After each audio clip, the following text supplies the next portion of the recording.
Assalamualaikum warahmatullahi wabarakatuh. Selamat pagi semuanya. Bagaimana kabar kalian hari ini? Sehat semuanya? Alhamdulillah kalau sehat semuanya. Sebelum kita mulai kegiatan pembelajaran kita hari ini, kita awali dengan berdoa terlebih dahulu. Mudah-mudahan apa yang kita pelajari hari ini bisa bermanfaat bagi kita semuanya. Berdoa mulai. Berdoa selesai. Hari ini apakah dia tidak masuk? Ibu absen terlebih dahulu ya.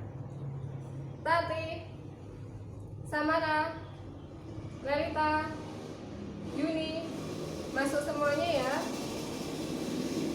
Baik, hari ini kita akan melanjutkan materi pertemuan minggu lalu, yaitu tentang lembaga sosial. Kalau minggu lalu kita kan sudah belajar tentang pengertian dan ciri-ciri lembaga sosial. Apakah dia masih ingat apa itu yang dimaksud dengan lembaga sosial? Ya, Lalita silahkan. Iya, bagus sekali. Lembaga sosial ini merupakan kumpulan norma yang mengatur pola perilaku individu atau kelompok di dalam masyarakat. Lalu ada yang masih ingat ciri-ciri dari lembaga sosial? Iya, Samara. Iya, benar sekali. Lembaga sosial ini memiliki ciri-ciri diantaranya yaitu memiliki simbol, memiliki tingkat kekekalan tertentu, memiliki aturan, baik itu aturan tertulis maupun tidak tertulis, memiliki tujuan yang jelas dan memiliki alat kelengkapan. Nah, hari ini kita akan membahas tentang jenis-jenis lembaga sosial dan fungsinya. Tujuan pembelajaran hari ini yaitu diharapkan kalian mampu mengidentifikasikan jenis-jenis lembaga sosial dan menjelaskan fungsi lembaga sosial yang ada di dalam masyarakat. Nanti di akhir Ibu juga akan mengadakan kuis dan memberikan tugas kepada kalian. Baik, kita masuk ke materi ya. Jenis lembaga sosial di masyarakat ini ada banyak sekali. Di antaranya nanti kita akan mempelajari yaitu lembaga keluarga, pendidikan, agama, dan lembaga ekonomi. Lembaga sosial ini tentunya memiliki fungsi, baik itu fungsi manifest, fungsi yang nyata, atau fungsi laten, yaitu fungsi yang tersembunyi. Tetapi secara umum, lembaga sosial ini memiliki fungsi yaitu untuk memenuhi kebutuhan masyarakat, mengendalikan perilaku masyarakat, dan menjaga keutuhan masyarakat. Lembaga yang akan kita bahas pertama yaitu lembaga keluarga. Keluarga ini merupakan kelompok terkecil dari masyarakat yang ada di dalam masyarakat. Keluarga ini, hubungan di dalam keluarga ini terbentuk atas dasar ikatan darah, ikatan perkawinan, dan adopsi. Keluarga ini juga memiliki dua tipe. Tipe yang pertama yaitu keluarga inti atau nuclear family, yaitu keluarga yang terdiri dari ayah, ibu, dan anak. Dan tipe yang kedua yaitu extended family atau keluarga besar. Keluarga yang tidak hanya terdiri dari orang tua dan anak saja, tetapi ada nenek, kakek, paman, bibi, dan kerabat lainnya. Lembaga keluarga ini memiliki beberapa fungsi. Yang pertama yaitu ada fungsi reproduksi. Fungsi reproduksi ini artinya keluarga ini punya peran untuk memperoleh keturunan atau memperoleh generasi penerus. Karena reproduksi ini merupakan salah satu bentuk pemenuhan kebutuhan biologis manusia. Lalu fungsi yang selanjutnya yaitu fungsi afeksi. Fungsi afeksi ini artinya yaitu memberikan kasih sayang. Jadi anggota keluarga ini punya peran untuk memberikan kasih sayang ke sesama anggota keluarganya. Kasih sayang ini merupakan bentuk kebutuhan psikologis manusia. Caranya bisa macam-macam, yaitu misalnya menghabiskan waktu bersama keluarga, komunikasi bersama keluarga, memberikan perhatian, atau dengan cara-cara lainnya yang menunjukkan kasih sayang. Lalu fungsi yang selanjutnya yaitu fungsi sosialisasi. Fungsi sosialisasi ini memiliki peran penting untuk membentuk kepribadian anak. Karena di dalam proses sosialisasi ini, anggota keluarga diajarkan tentang nilai, norma, kebiasaan yang berlaku dalam masyarakat. Kebiasaan yang boleh dilakukan dan kebiasaan yang tidak boleh dilakukan. Fungsi yang selanjutnya yaitu fungsi proteksi. Fungsi proteksi ini artinya memberikan perlindungan kepada anggota keluarganya, baik itu perlindungan secara fisik maupun secara psikologis. Dan fungsi yang selanjutnya yaitu kontrol sosial. Lembaga keluarga memiliki peran penting untuk mencegah perilaku anggota keluarganya untuk melakukan perbuatan yang menyimpang atau perbuatan yang tidak sesuai dengan norma dan nilai yang berlaku di dalam masyarakat. Itu fungsi manifest dari lembaga keluarga. Kira-kira fungsi latennya apa dari lembaga keluarga? Iya, benar sekali, memberikan status. Ketika kita remaja, status kita adalah seorang remaja. Tapi ketika kita sudah menikah, maka status kita akan berubah menjadi suami atau istri. Dan setelah mempunyai anak, maka status kita akan berubah jadi ibu atau ayah. Sampai di sini paham? Baik, kalau begitu saya lanjut ke lembaga pendidikan. Lembaga pendidikan ini merupakan lembaga berlangsungnya kegiatan belajar mengajar yang tujuannya untuk membentuk individu ke arah perilaku yang lebih baik.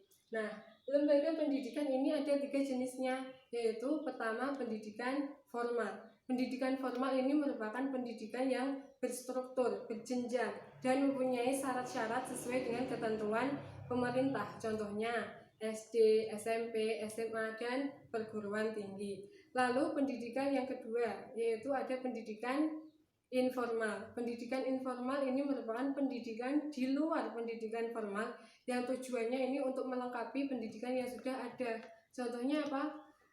Pendidikan keterampilan seperti kursus menjahit, kursus masak, terus ada juga kelompok belajar, majelis taklim, dan kelompok yang lainnya.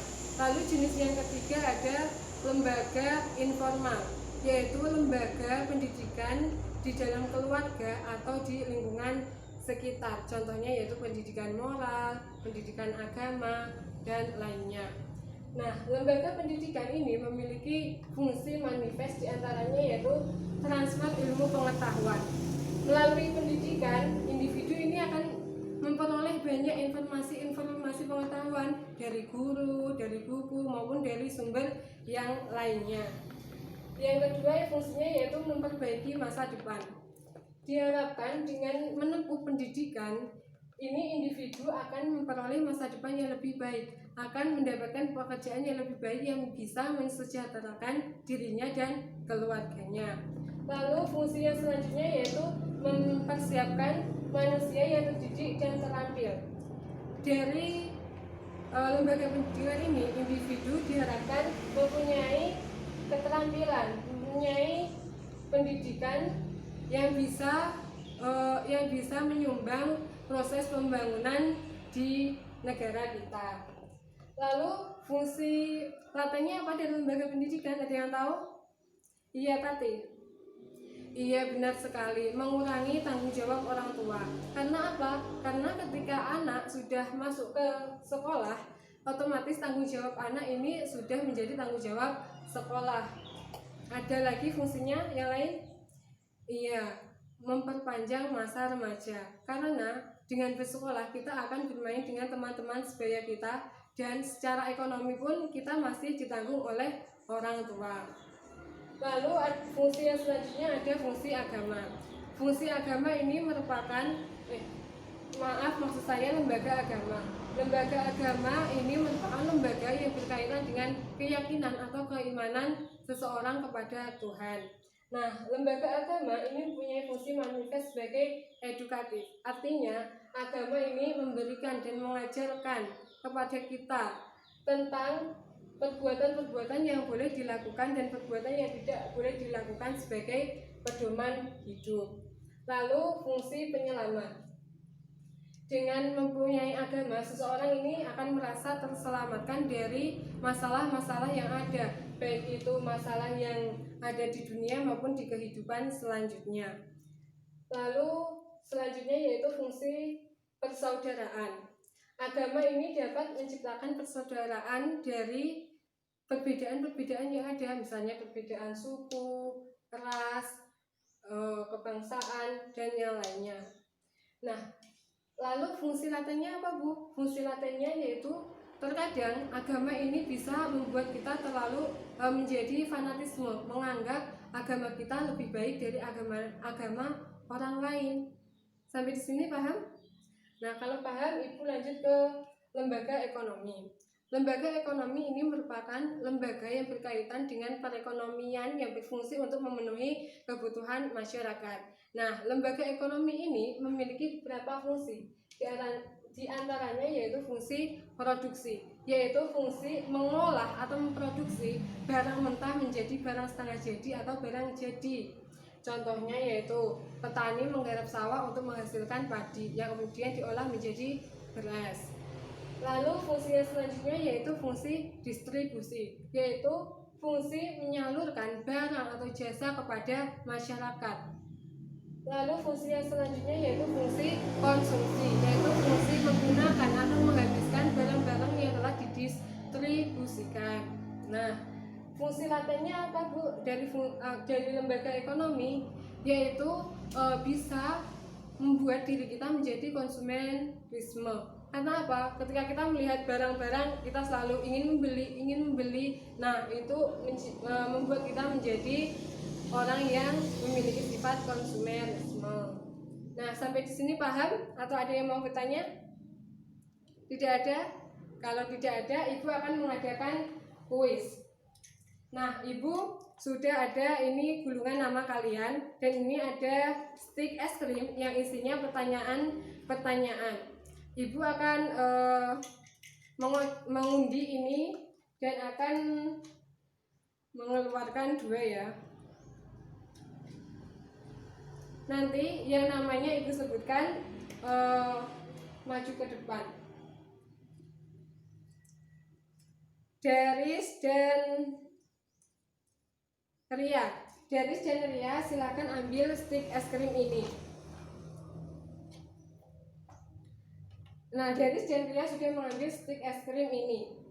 Pertanyaan untuk Ria yaitu, apakah yang dimaksud dengan fungsi reproduksi?